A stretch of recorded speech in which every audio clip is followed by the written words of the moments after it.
Open your photo in Photoshop, select pen tool from toolbar and start creating path around the t-shirt or anything you wanted to give. I'll speed up the process and adjust the path.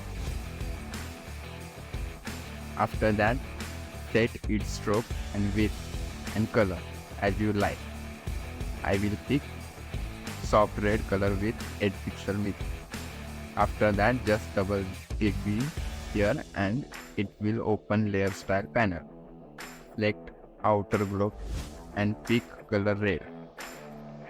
Play with the setting and the bars until you set satisfied and press OK.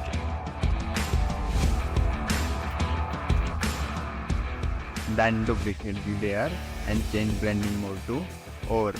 Add some highlights and reflections to make it feel real. And you are done. Your effect is ready. Thank you.